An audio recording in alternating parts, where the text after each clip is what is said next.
What is up, Rogue family? My name is Crim, and welcome to this Rogue's Guide to the Mythic Huntsman Altimor encounter. Let's take a look. Huntsman Altimor is a multi-phase encounter, and the boss will go into the next phase whenever you kill his currently active dog.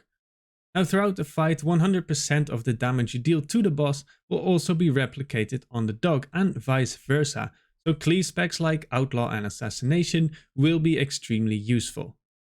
The first dog that is active is Margor, and his special ability is the Vicious Lunge, a small AoE circle that will have to be soaked by multiple raid members. Now, throughout the fight you will also have to deal with Syn Seekers, which will target 3 random players with these big red arrows. Now, when a dog is active, this will empower the Syn Seeker, and that empowerment will remain for the rest of the fight. When Margor is active, the Sinseeker will deal a lot of extra damage, but it will be split between players that are in the line. Now, your guild may choose to have soak groups assigned to this, like we are doing, or you can have people use immunities to soak all 3 of them at the same time. Unfortunately, rogue immunities don't work for this, but Paladin's Bubble, Hunter's Turtle and Mage's Ice Block, for example, all work. The other ability to look out for throughout the fight is Spreadshot. The boss will target a random player and fire a cone of arrows in their direction, so you want to try and make sure to stay spread loosely around the boss. When Margor dies, phase 2 will start and Borghast will become the active dog. Your tank will periodically throughout this phase kite Borghast away from the boss because of its Rip Soul ability. When it uses this, it will create a soul fragment of the tank at its current health, which will slowly move towards the boss. If it should reach the boss will become empowered and start dealing a ton of extra damage. Now, this can be countered by your healers healing the fragment to full before it reaches the boss, which is why you need that distance between the dog and the boss. The Sinseeker empowerment in this phase works in a similar fashion. All the players hit by Sinseeker will spawn a similar soul fragment that also needs to get healed up.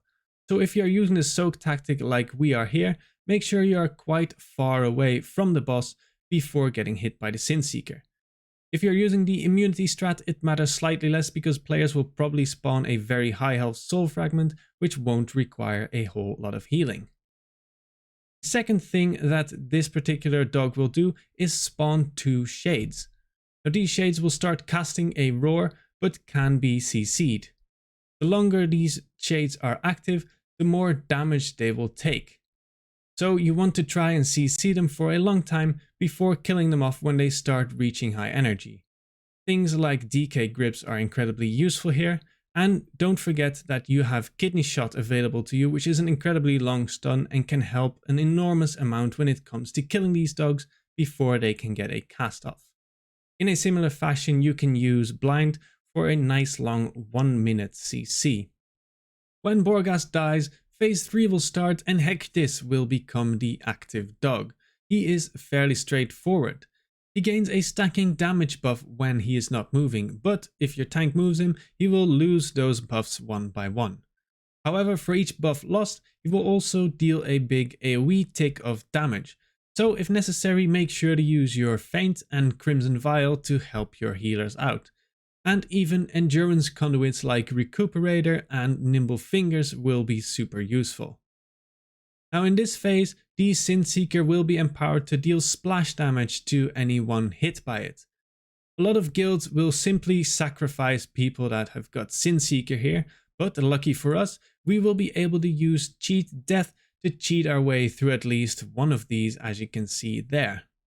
The other ability Hecates will use in this phase is the Petrifying Howl, which will target 3 random players with a debuff, and when it expires will leave a pool of bad stuff wherever you were at that time. Usually these will be dropped off at the edge of the room, but as rogues we are fortunate enough to be able to cloak this instead if you still have it available. Once Hecates dies, the fight is pretty much over. The boss takes an extra 100% increased damage, so just a tank and spank and collect your loot.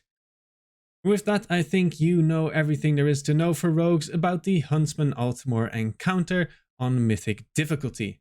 Don't forget to like the video if you enjoyed it, subscribe to the channel if you want to see more. come watch me on my stream, twitch.tv/crimwow, and I'll see you guys in the next video.